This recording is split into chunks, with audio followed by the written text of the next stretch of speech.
The folder slid across the mahogany surface of the Christmas table with such a deliberate, calculated softness that it made almost no sound at all, a stifled whisper of paper against wood. Daniel's mother nudged it forward using only 2 manicured fingers, guiding the dossier precisely between the crystal dish of candied yams and the silver basket of dinner rolls. It was a gesture practiced in the art of polite hostility, an offering wrapped in the guise of hospitality. Her smile remained perfectly in place, an unwavering mask of neat, Arctic. The folder slid across the mahogany dining table with such a deliberate, surgical grace that it barely whispered against the polished wood. Daniel's mother nudged it forward using only her index and middle fingers, guiding it through the narrow gap between the steaming bowl of candied yams and the silver basket of dinner rolls. It was a gesture meant to be polite, an offering wrapped in the veneer of house-proud hospitality, but the intent was as sharp as a scalpel. Her smile remained perfectly calibrated, neat, practiced, and entirely devoid of genuine warmth. "We believe this is the most prudent path forward," she said, her voice smooth and measured, at least, before the wedding plans gain any more momentum. The air in the room seemed to curdle. For a heartbeat, time stood still. In the corner, the Christmas tree lights pulsed rhythmically red, gold, casting long, flickering shadows that danced across the stern faces of the guests. Somewhere in the deep, tiled expanse of the kitchen, a timer ticked with the dry, mechanical persistence of a metronome. Daniel stared down at his plate, his gaze fixed on a stray sprig of rosemary as if it held the secrets to the universe. His father, meanwhile, neatly folded his linen napkin and placed his hands flat on the table, posture rigid, as if we were back in his boardroom rather than gathered for the most sacred meal of the year. His sister took a languid sip of her wine, her eyes darting toward me with a feigned indifference that barely masked her curiosity. I rested my palm on the textured surface of the folder, but I didn't reach for it. I didn't need to. Long before my eyes could settle on the embossed title of the first page, the heavy, sinking weight in my gut told me exactly what was inside. It was a contract. Not the kind of document 2 people draw up to ensure mutual fairness or partnership. This was the kind meant to build a cage. It was a reminder of hierarchy, a subtle, cold-blooded way of signaling to an intruder exactly where they stood in the pecking order. By that point in my life, I had spent nearly 20 years in the United States Marine Corps. I had occupied dimly lit command rooms where generals debated the ethics of lethal force. I had knelt in the dirt to bury men who were braver than anyone in this room would ever be. I had sat at my desk at 3 a.m., handwriting letters to grieving families, trying to find the right words to honor a life that had been cut short. I understood the architecture of power. More importantly, I understood how small-minded people behaved when they were convinced they were dealing with someone who possessed none of it. Sitting there at that table, wearing my oldest wool coat, I didn't feel rage. I felt something much colder and much more permanent. The resentment wasn't really for the paper, it was for the betrayal of the man sitting beside me. Daniel had known. I could see it in the way he refused to lift his head, his shoulders slumped in a posture of cowardice that I hadn't realized he was capable of. That was the moment. That was the night the veil finally tore. In that second, I realized that before I ever considered marrying this man, I had to reconcile a painful truth. Love is a fragile currency when it lacks the backbone of courage. But that realization wasn't the beginning of the story. It began 3 weeks prior, on a morning that felt like a lifetime ago. The sky had been the color of wet slate, a classic gray December day in Northern Virginia. Daniel stood in my kitchen, a steaming mug of black coffee in his hand, smiling at me with the kind of wide-eyed innocence that suggested he still believed the world operated on fairness and logic. "I really want you to join us for Christmas dinner," he urged, his tone earnest. "My parents are finally ready to meet you. Properly this time." I had been leaning against the kitchen counter, my feet bare against the cool tile, scanning an early intelligence briefing packet before my shift at the base. My townhouse, tucked away in a quiet neighborhood just outside Quantico, was a sanctuary of minimalist discipline, warm, tidy, and utterly unremarkable. There was no expensive art, no dramatic statement furniture, nothing that would signal to an outside observer that the woman who lived here earned a high-ranking military salary and held a position of authority that most men twice her age never attained. I liked it that way. I guarded my privacy with the same intensity one brought to my professional life. To Daniel, I was just a woman who worked in an administrative office on base. He had never used the word clerk with malice. In fact, he'd always said it with a certain tenderness, as if he admired that I was modest, steady, and devoid of ambition. He envisioned me filing paperwork, managing schedules, and occupying a quiet, unassuming cubicle. I had allowed that misconception to persist. Not because I reveled in deception, far from it, but because after years of being saluted, scrutinized, and measured by the brass on my collar, I had developed a starving hunger for something I hadn't had in years: raw, unguarded affection. I wanted to be loved for the woman I was in the quiet hours, not for the status I projected. So, I had never corrected him. I was 38 years old, a major general in the United States Marine Corps, holding responsibilities that would have made him pale with discomfort if he had ever truly understood them. My monthly pay exceeded $18,000 before taxes. I owned my home outright, had a robust investment portfolio, and possessed enough savings to walk away from the service tomorrow and retire into a comfortable, quiet life. But none of that mattered. What I valued, what I had always valued, was character. Properly? I repeated, my tone slightly skeptical. Daniel let out a light laugh. You know what I mean. Don't be difficult. I looked up from the briefing, a flicker of doubt crossing my mind. I thought we had already met, I said. You met them at that charity gala for 10 minutes, and my mother was distracted by the donors, he dismissed. This will be different. Just us. Family, Christmas, relaxed. I remember the pause that followed, that split second of hesitation that every soldier learns to trust. Daniel caught it, of course. What? He asked, his brow furrowing. Your mother didn't seem distracted, I said quietly. She seemed disappointed. He gave me that characteristic half-smile, the one he deployed whenever he wanted to smooth over a conflict without actually confronting it. It was his signature defense mechanism. She just doesn't know you yet. That was Daniel in a nutshell. He was a decent, daily, ordinary man. He remembered my coffee order. He checked the tire pressure on my car without being asked. He was punctual with his dry cleaning, diligent about charity, and never failed to call his aunt on Sundays. But he had been raised in a household where the appearance of harmony was valued far above the existence of truth. In the presence of his parents, he inevitably shrank, folding himself into a smaller, more palatable version of himself. He didn't exactly lie. He just let inaccuracies. The folder slid across the mahogany surface of the Christmas table with such a ghostly, frictionless grace that it made no sound at all, a quiet intrusion into the warmth of the evening. Daniel's mother nudged it forward using only her index and middle fingers, guiding it with clinical precision until it came to a rest directly between the steaming dish of candied yams and the silver basket of dinner rolls. It was a gesture practiced in the art of polite hostility, wrapped in the guise of hospitality. Her smile remained perfectly anchored, a neat, frigid crescent that never reached her eyes. We believe this is the most prudent path, she remarked, her voice as smooth as polished glass. Before the wedding arrangements advance any further, of course. For an agonizing heartbeat, the world seemed to hold its breath.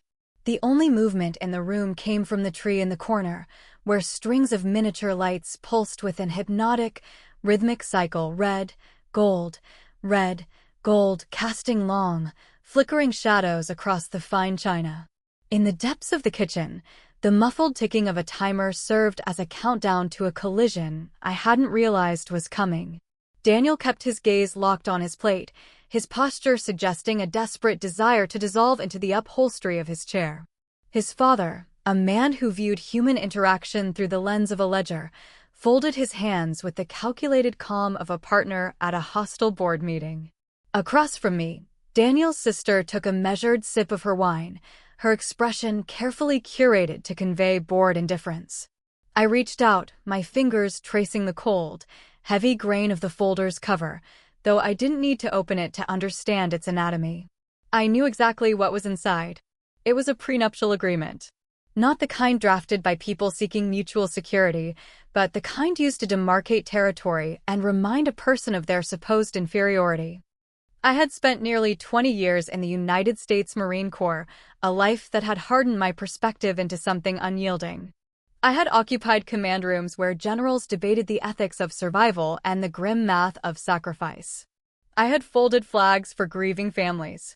I had learned how power actually operated, and more tellingly, I had learned how small, insecure people behave when they believe they hold the upper hand over someone they deem beneath them. Sitting at that table, draped in my oldest, threadbare wool coat, a sensation colder than the winter wind washed over me. It wasn't the document that stung. It was the betrayal of silence. Daniel had known. I could read it in the way his shoulders hunched, in the way he refused to meet my eyes. In that sharp, crystalline second, the illusions I had built around him shattered. I realized then that before I could ever consider marrying this man, I had to confront a brutal truth. Love is a hollow foundation when the person you are sharing it with lacks the courage to stand by your side. The story didn't begin here, though. It had started 3 weeks earlier on a frigid, slate-gray morning in December. Daniel had been standing in my kitchen, a mug of steaming coffee in his hands, wearing a smile that suggested the world was still an uncomplicated place, governed by good intentions and weekend brunch plans. "I want you to come to Christmas dinner," he'd said, his tone light and inviting. "My parents are finally ready to meet you properly." I had been leaning against the counter, my feet bare against the cool tile, scanning a classified briefing packet before my commute to base. My townhouse, tucked away in a quiet neighborhood on the periphery of Quantico, was a testament to minimalism, warm, plain, and rigorously tidy. There were no gilded artifacts, no dramatic statement furniture, and certainly no visual cues to suggest that the woman living there drew a significant military salary and held a rank that most men twice her age spent their entire careers failing to achieve. I kept my life intentionally sparse, a sanctuary from the relentless scrutiny of the service. Daniel operated under the comfortable assumption that I worked in a desk job, an administrative role tied to the base infrastructure. He had never spoken the word clerk with a sneer. To the contrary, he used it with an affectionate, condescending warmth, as if he genuinely admired my supposed lack of ambition. He imagined I spent my days shuffling paperwork, managing schedules, and keeping things quiet. I had allowed him that fiction. It wasn't out of a desire to deceive, but rather a reaction to the exhaustion of my professional life. After years of being snapped to attention, assessed by my rank, and judged by the gold stars on my collar, I was starving for something rare, unguarded, unadulterated affection. I wanted one soul in my life who saw me as a person before they saw the uniform. So, I never corrected him. I was 30. The folder slid across the mahogany surface of the Christmas table with such ghostly precision it made no sound, as if it had been lubricated by the very silence that had suddenly descended upon the room. Daniel's mother pushed it forward with 2 manicured fingers, weaving it effortlessly between the steaming dish of candied yams and the silver basket of dinner rolls, as though she were offering a simple, polite favor rather than a strategic strike. Her smile remained perfectly calibrated, neat, bright, and utterly devoid of warmth. "We think this is best," she murmured, her voice steady as a surgeon's, before the wedding plans move any further. A heavy stillness seized the room. The only movement came from the Christmas tree in the corner, where tiny LED lights blinked with a rhythmic, indifferent pulse. Red, gold, red, gold. Somewhere deep in the kitchen, a timer dinged, a jarring, mechanical reminder of a life that felt suddenly worlds away. Daniel kept his eyes fixed firmly on his plate, his posture slumped with the weight of a man choosing his battles and losing them all.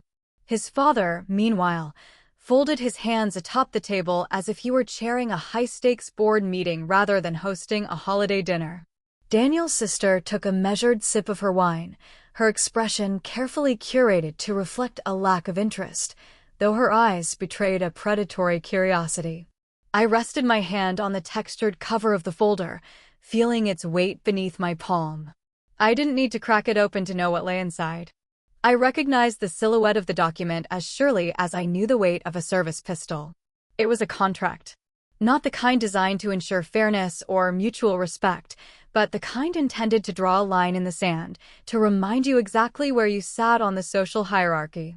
By then, I had spent nearly 20 years in the United States Marine Corps. I had stood in command centers where generals juggled the brutal math of life and death.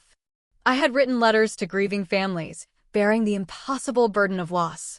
I understood the mechanics of power and, more importantly, I understood how small-minded people behaved the moment they felt they could belittle someone they deemed inferior.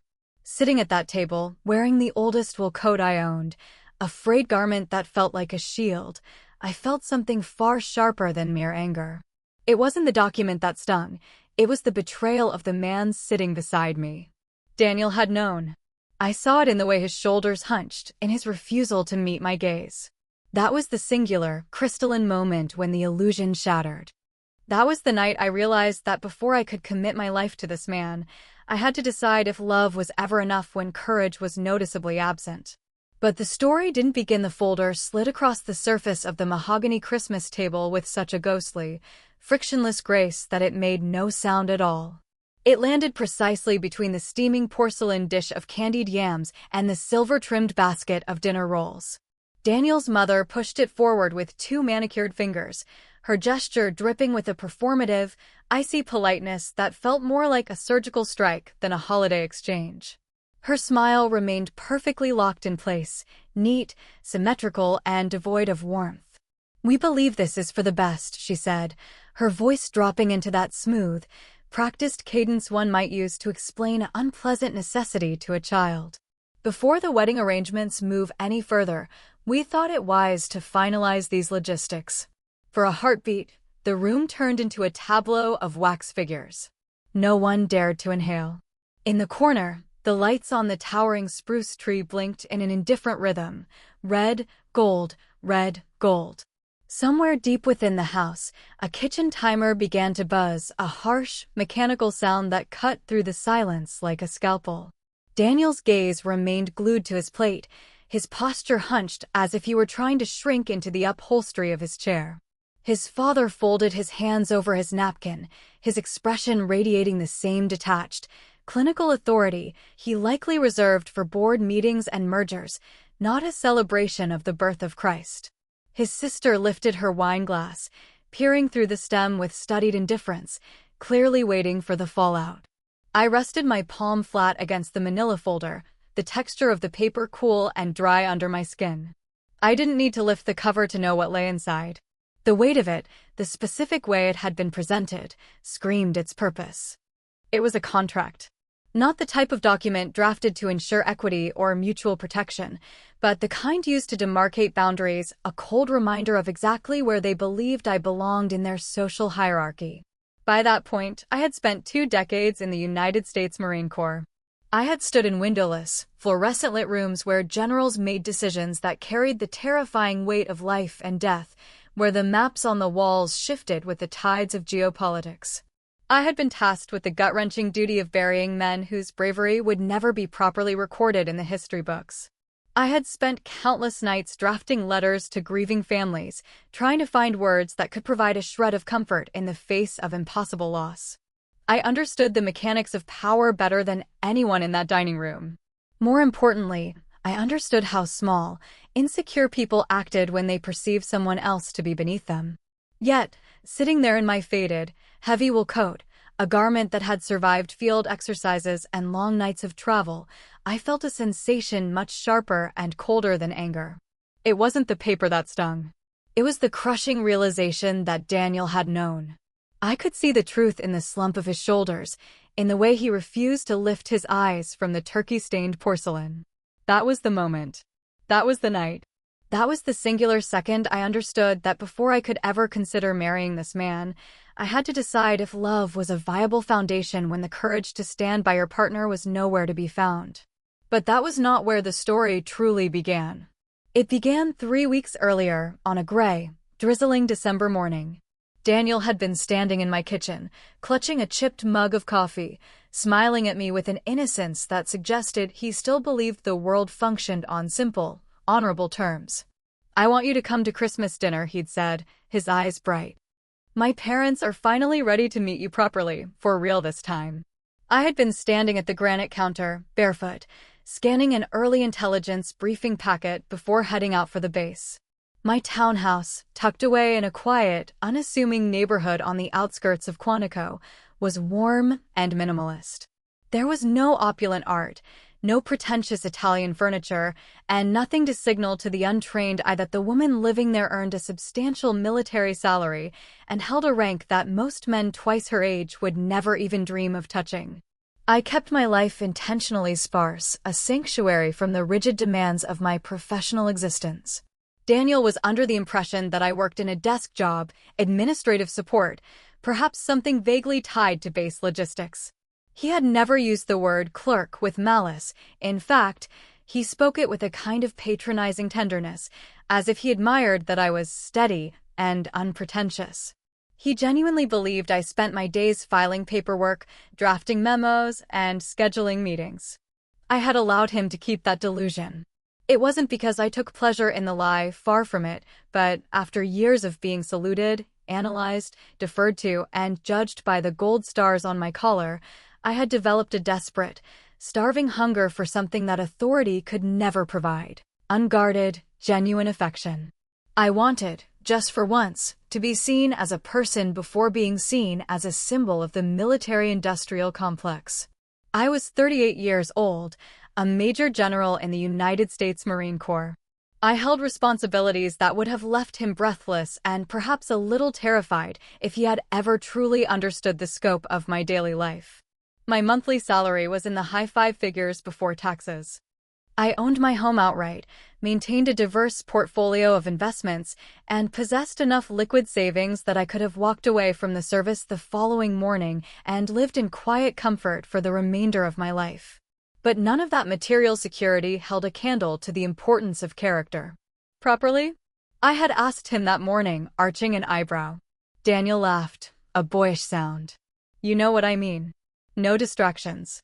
I looked up from my packet.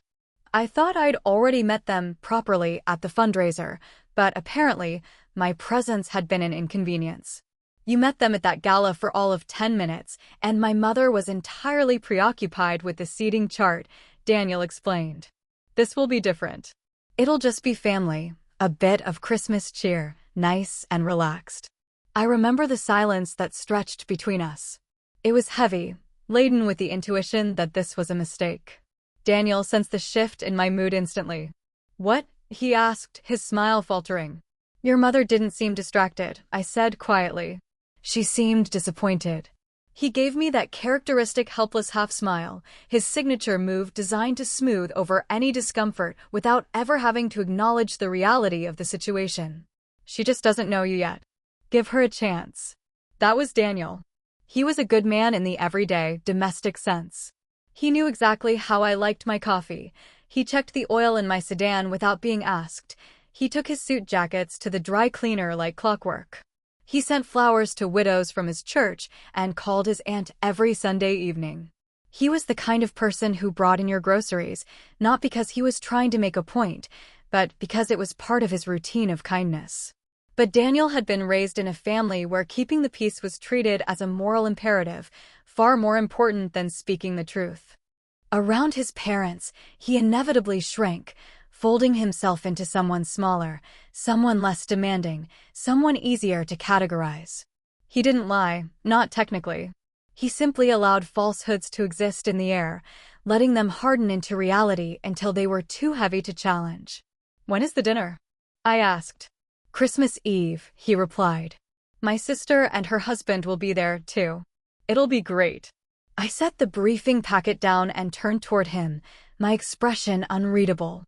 "And what, exactly, have you told them about me?"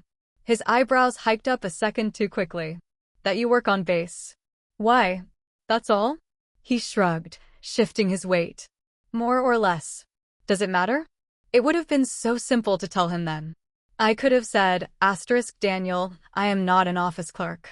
I am a major general in the United States Marine Corps, and if your parents are worried about whether I can support myself, the answer is a resounding yes."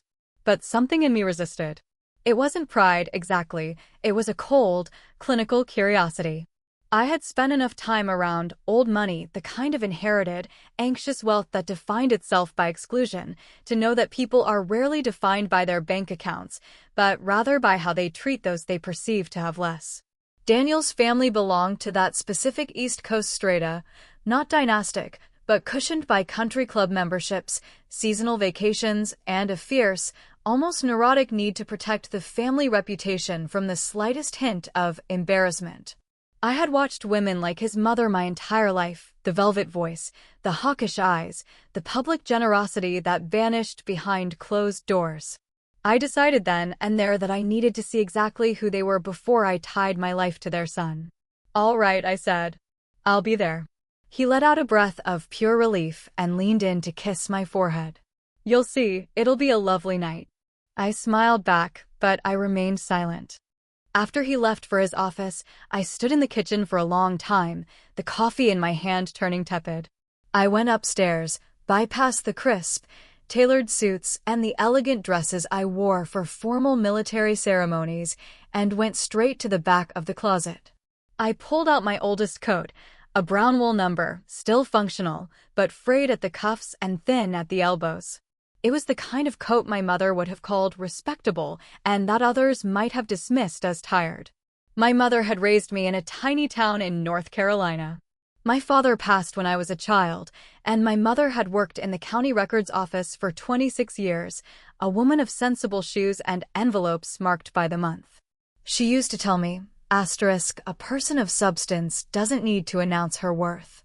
The world will eventually do that for her. She also had a favorite piece of wisdom. If you want to know the true character of a person, let them think you have nothing of value to offer them. I could hear her voice that morning as clearly as a church bell. I made my decision. I would attend the dinner dressed with intentional plainness. No jewelry beyond my simple wristwatch. No polished displays of authority. No hints of the life I led when I wasn't playing the part of a clerk. I would keep my voice soft, my answers brief, and allow them to draw their own conclusions. Not because I wanted revenge. That would be too emotional, too beneath me. I wanted the truth. I wanted to know if the man I loved had the spine to defend me when I was at my most vulnerable.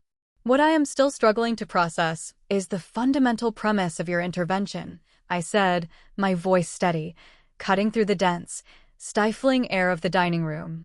I need to understand what, exactly, you believe you are protecting your son from.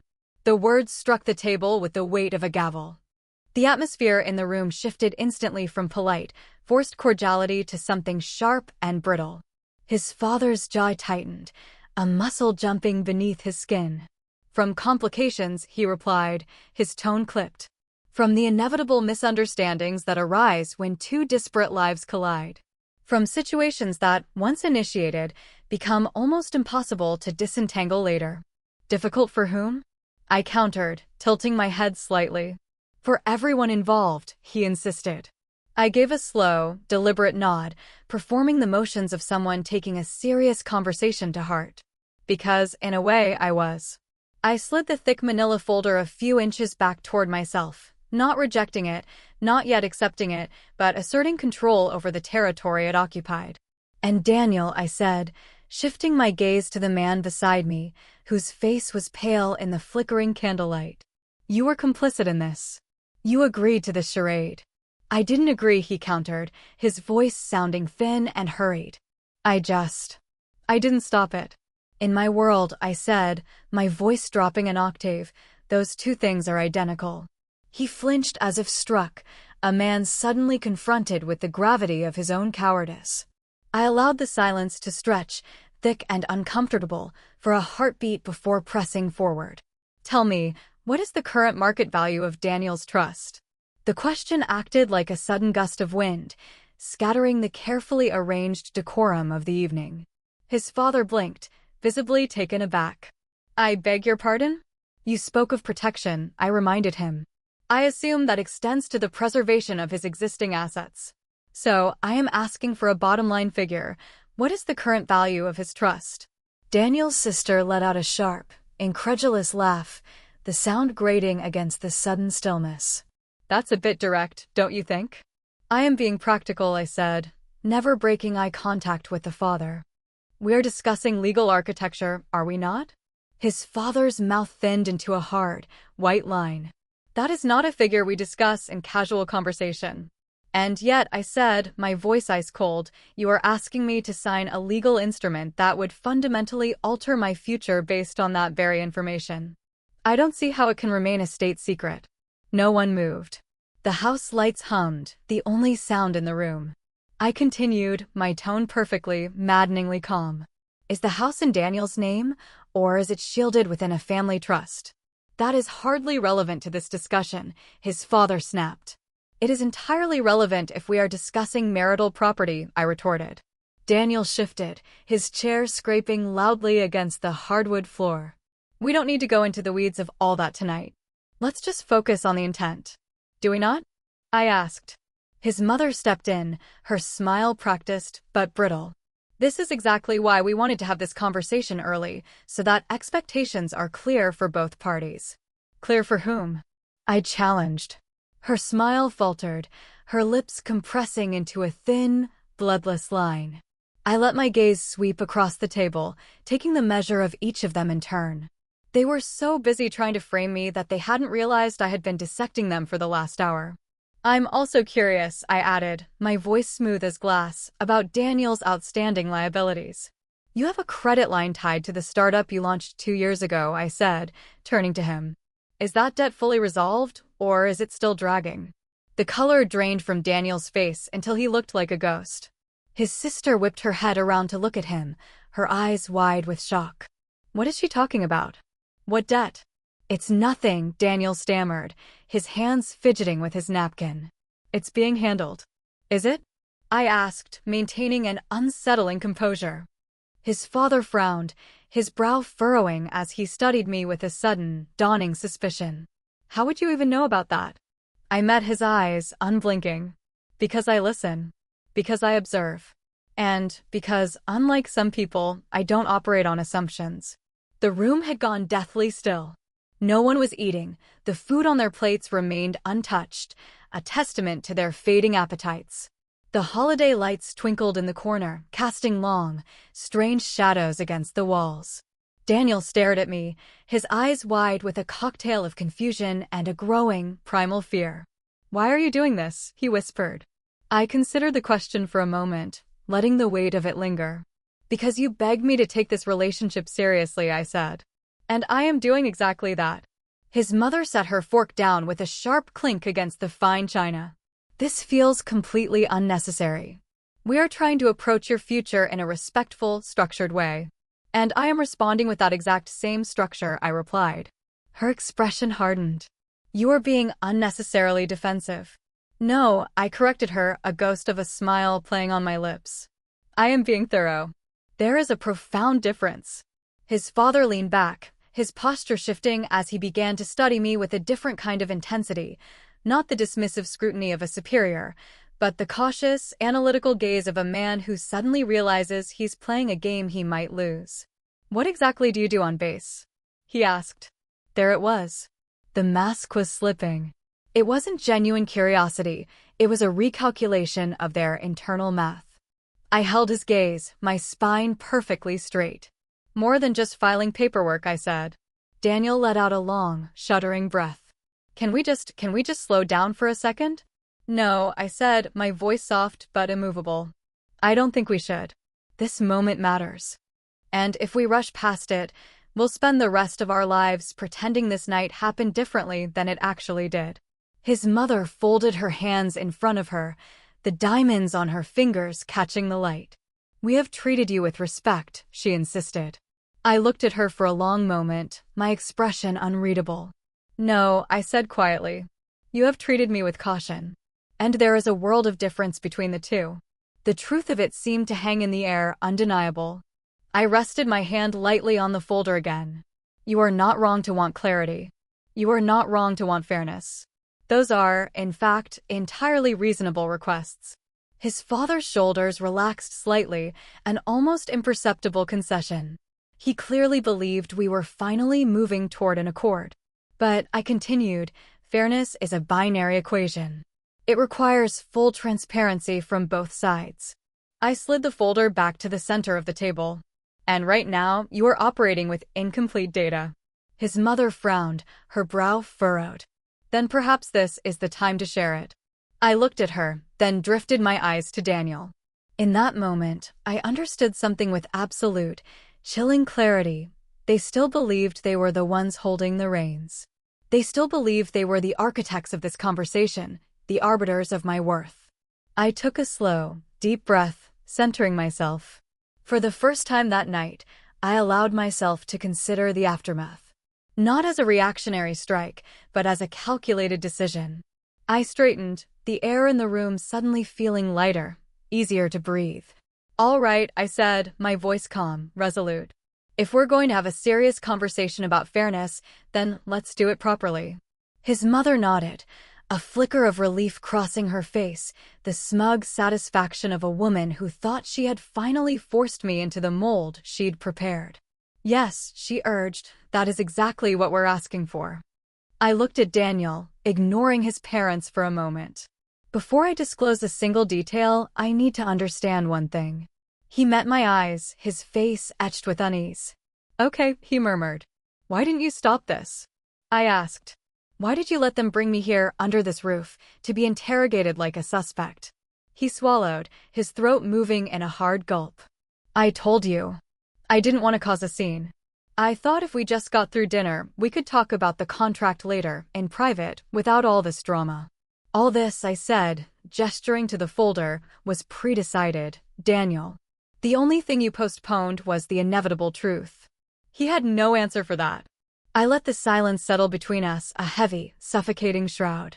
Then, I turned back to his parents.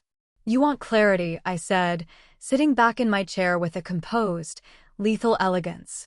"So, let me offer you some." "I am 38 years old," I began, my voice clear and devoid of tremor. "I have supported myself since the day I turned 18. I carry no personal debt. I own my home outright. I have meticulously maintained my own retirement and investment accounts. I do not depend on Daniel for financial security, and I have absolutely no requirement for access to your family's assets to live a life of comfort." Daniel's sister blinked, her mouth slightly agape, the sarcasm dying on her lips. His father's eyes narrowed, his mind visibly racing to reevaluate his entire position.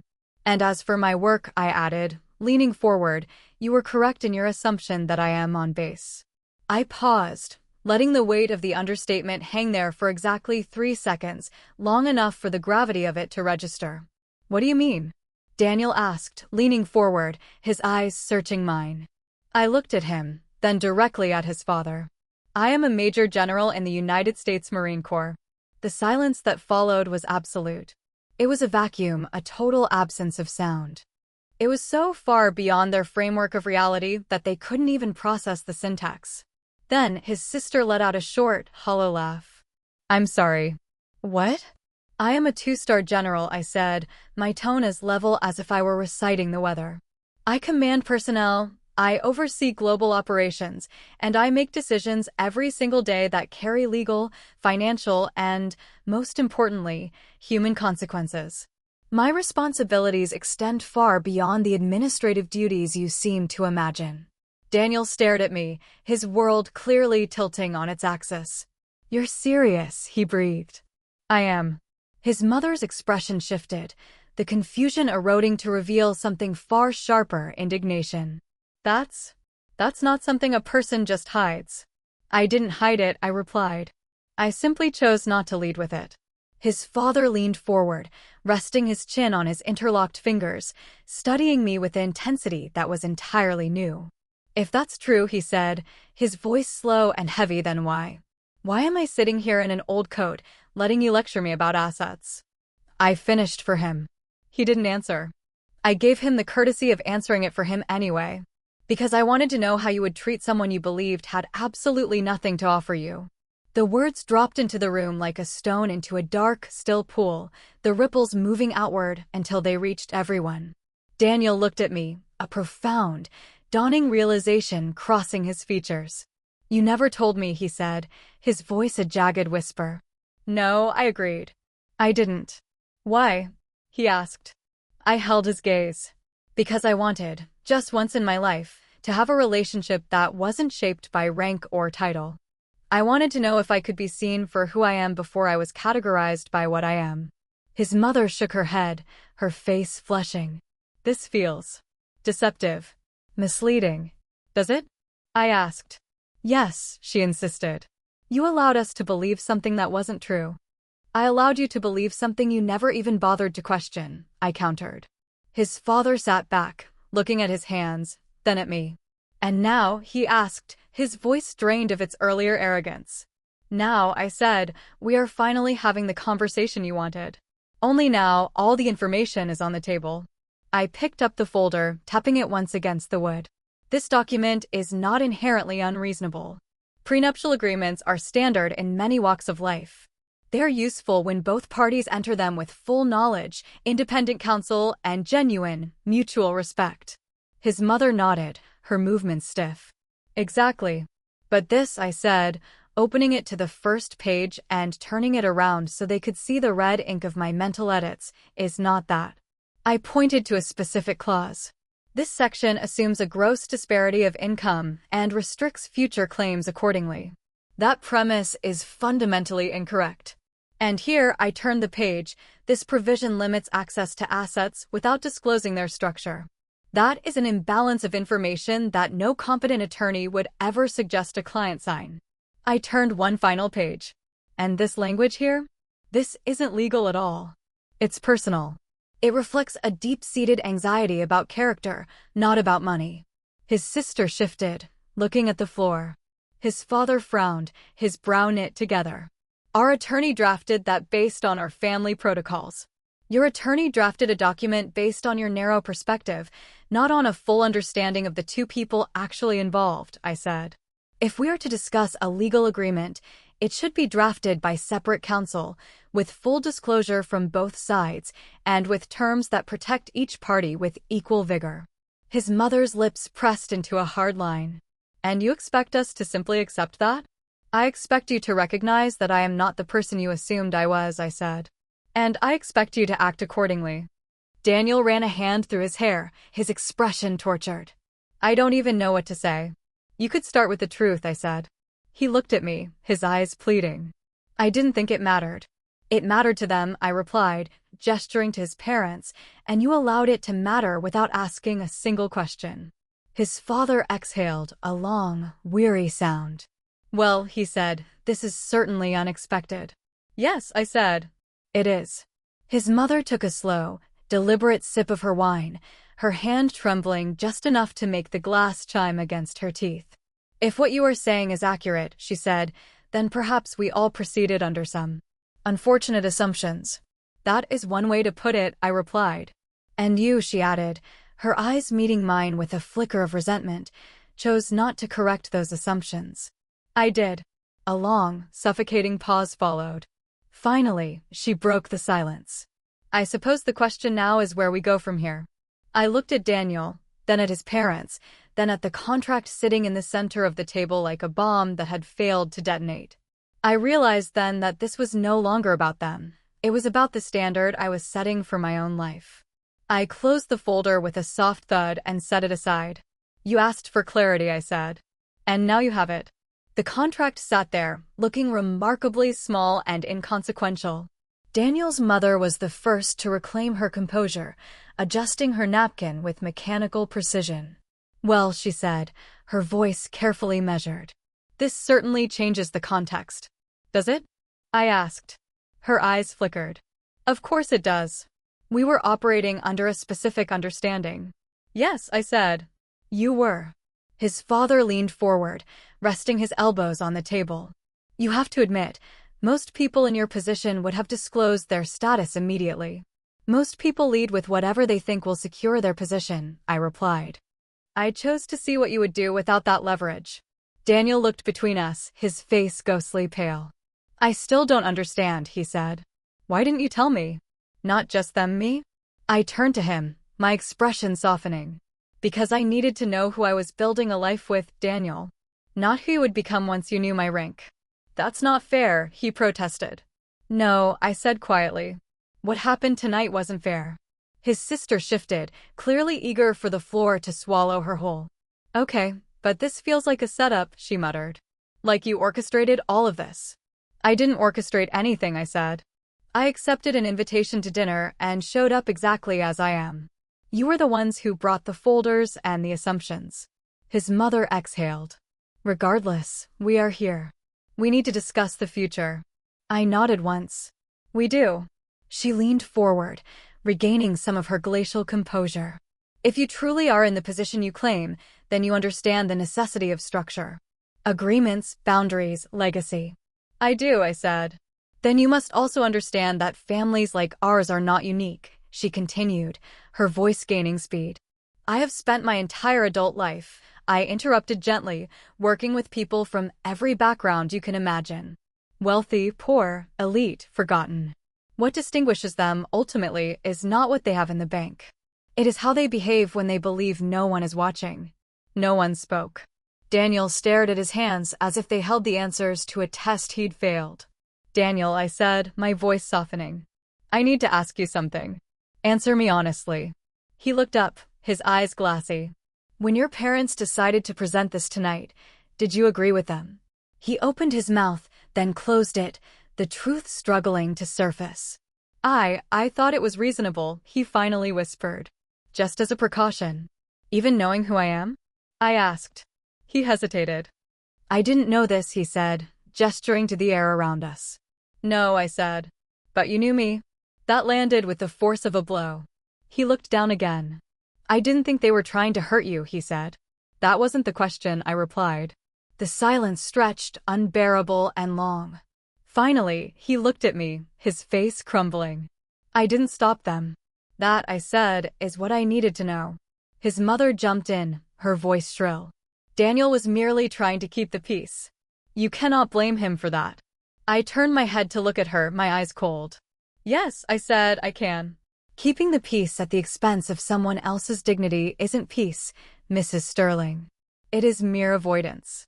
And it is a failing of character. His father shifted, his face turning an angry shade of crimson. Now, hold on. No one intended to compromise your dignity. You handed me a document designed to limit my place in your family before you even bothered to learn who I was, I said. You made assumptions based on my clothing, my manner, and what you believed I could offer. That is the definition of a compromise of dignity. That's not, his sister began. It is, I said, ending the discussion. The room fell into a heavy, suffocating quiet. I allowed it to persist, letting the gravity of my words settle into the furniture, the walls, the very air. Then I did the one thing they never saw coming. I reached down, slipped the engagement ring from my finger, and placed it gently on the table next to the contract. The small, crystalline clink against the wood seemed louder than a gunshot in the still room. Daniel's head snapped up. What are you doing? He gasped. I'm pausing, I said. Pausing. His voice cracked, a desperate, thin sound. You're taking off my ring in front of my family and calling it a pause? Yes. Why? He demanded, his face a mask of confusion and hurt. I looked at him, not with malice, but with a profound, distant pity. Because I don't know if you are capable of standing beside me, Daniel. And I am not willing to build a marriage on the foundation of uncertainty. His mother's face tightened into a grimace. This is a dramatic overreaction. No, I replied, standing up, the movement fluid and final. It is a decision. And it is one you have forced me to make. His father leaned forward, his voice turning dangerous. You're going to throw away an engagement over a conversation? I am stepping back, I corrected him, because of what that conversation revealed about the people I am supposed to trust. Daniel shook his head, his face a landscape of denial. You could have told me, he repeated, his voice barely audible. And you, I said, my voice heavy with the weight of the moment, could have trusted me. That was the axis upon which everything turned. Not the contract. Not the wealth. Not the status. Trust. I stood slowly, smoothing my skirt, the motion as practiced and composed as if I were dismissing a battalion. Thank you for the meal, I said to his parents, my voice steady, polished, and utterly devoid of warmth. It was very well prepared. His mother stared at me, her mouth agape, effectively silenced for the first time in her life. I retrieved my coat from the chair. It felt heavier, coarser than it had when I arrived. Before I turned toward the foyer, I looked at Daniel one last time.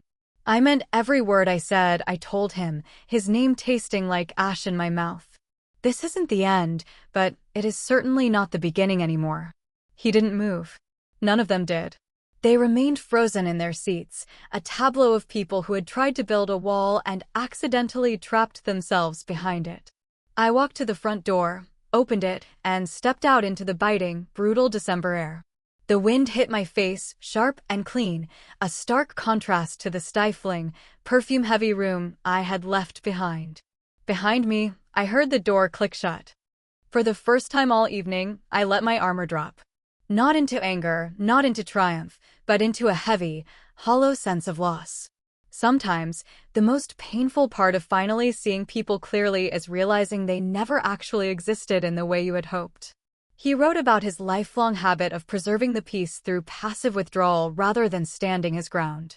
I used to mistake that for maturity, he confessed in his looping, measured script. I'm beginning to realize it was nothing more than a coward's avoidance. I read that line twice, the weight of his admission pressing against the hollow space in my chest. I folded the letter with deliberate precision and tucked it away with the others. I didn't respond. Not yet. The silence was necessary, a buffer zone I was building for my own protection. It was during this period of stillness that the unexpected occurred. My phone screen lit up, displaying a name I hadn't seen in months.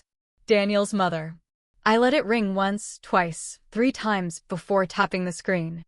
Hello. There was a jagged pause on the other end, a sudden intake of breath that sounded like hesitation. I hope I'm not interrupting anything, she said, her voice sounding thinner than I remembered. You're not, I replied, keeping my tone neutral. Another heavy pause settled over the line. I wanted to follow up, she said, carefully selecting her words like someone navigating a minefield, regarding Christmas. Yes, I said. I believe, she continued, that things may have been fundamentally misunderstood. I leaned back in my chair, staring out at the fading light of the afternoon. In what way? I asked. We were trying to be responsible, she insisted, though I suppose our approach was, perhaps, too direct. Directness wasn't the issue, I countered. She hesitated. Then what, in your view, was the issue? Assumption, I said. Silence stretched thin, humming with the static of unspoken history. I see, she whispered. I wasn't so sure she did. I also wanted to say, she added, struggling for footing, that we were entirely unaware of your position on the matter. I understand that, I replied. And had we known, she pressed on, we would have handled things differently.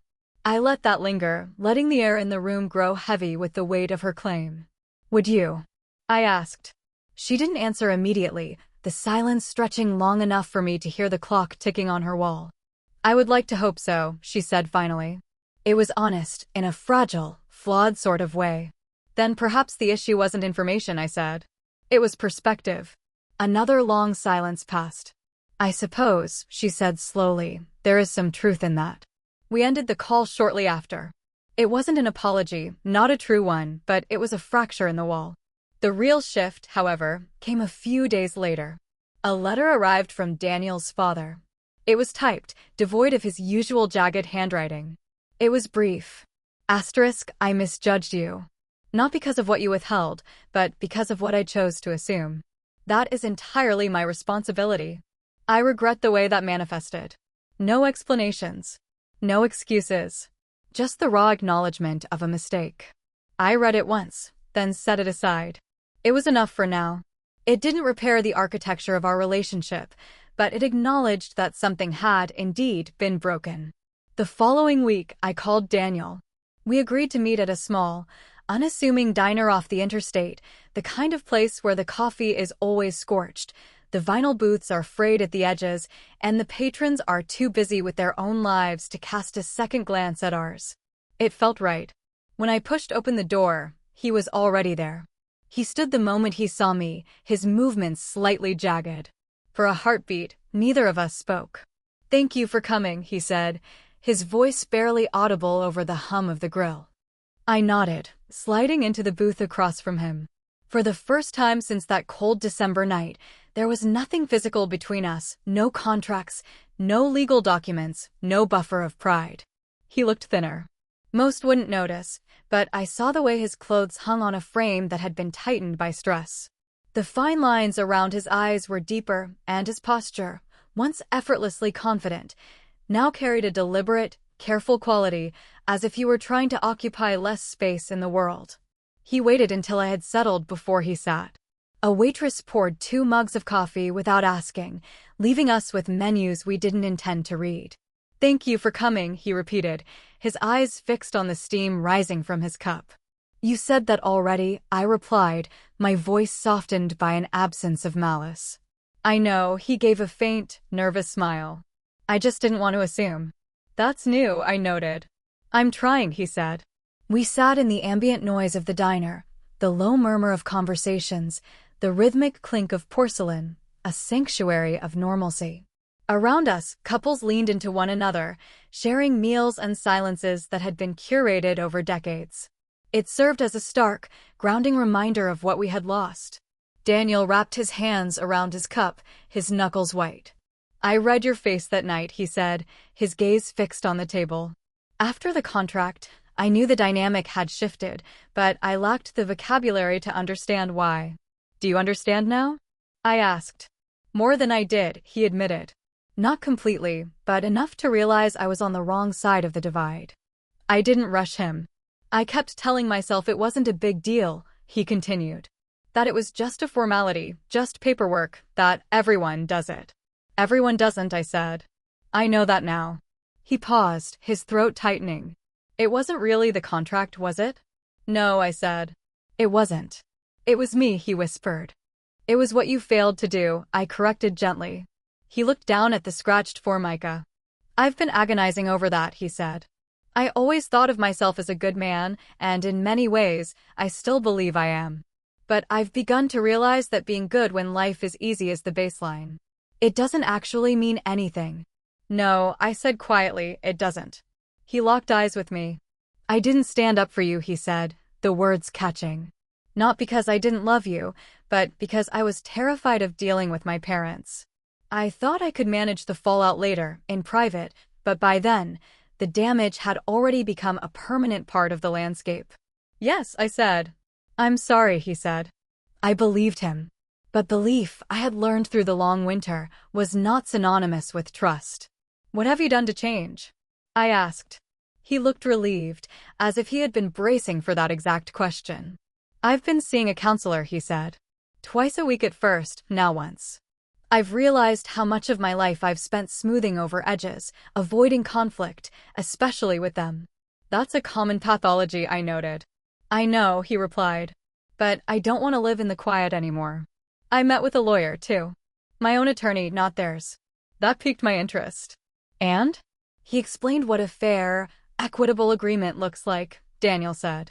"Mutual disclosure, separate representation, terms that honor both people, not just the one with the loudest voice." "That's exactly what it should be." "I didn't know that," he admitted. "I assumed my parents had it under control." "Assumption seems to be a family heirloom," I said.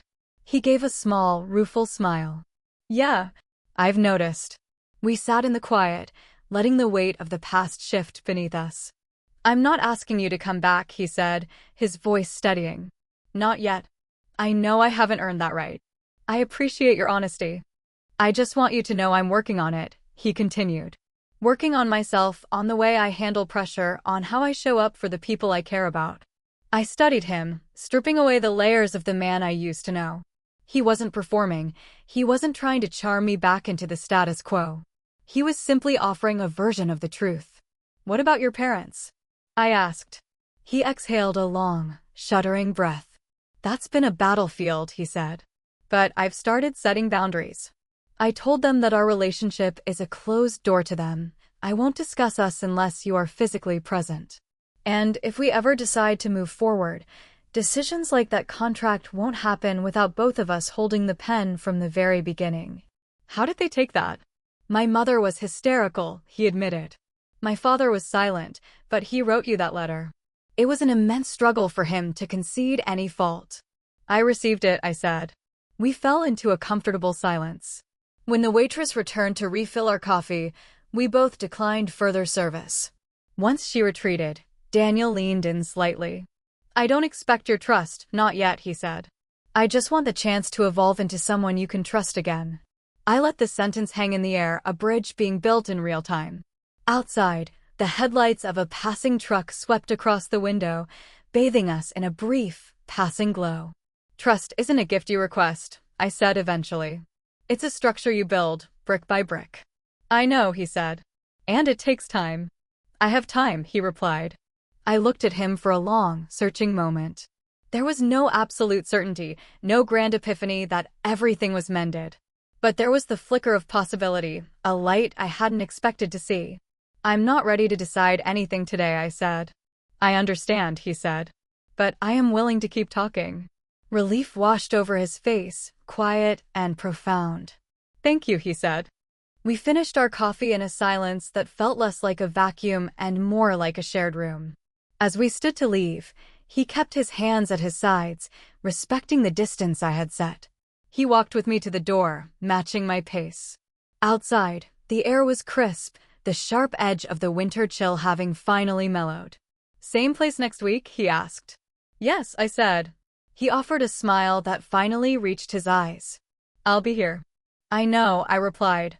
As I walked toward my car, a realization settled in, a thought I had been too guarded to entertain until now. Not that the road ahead would be smooth, and certainly not that everything was magically fixed. But that human beings, even the ones who have lived their lives in the shadows of assumptions, can actually learn. If this narrative has given you pause, forcing you to reflect on how you treat the people you hold close, especially when they feel vulnerable, then it has served a purpose. If you have ever felt underestimated, or if you have had the sobering realization that you once underestimated someone else, you are not alone. These stories are quiet reminders that respect is never conferred through wealth or title. It is earned in the crucible of behavior. If this resonated with you, consider sharing it with someone who needs that reminder today. And if you seek more stories about quiet resilience, second chances, and the slow, necessary process of truth, you are always welcome here.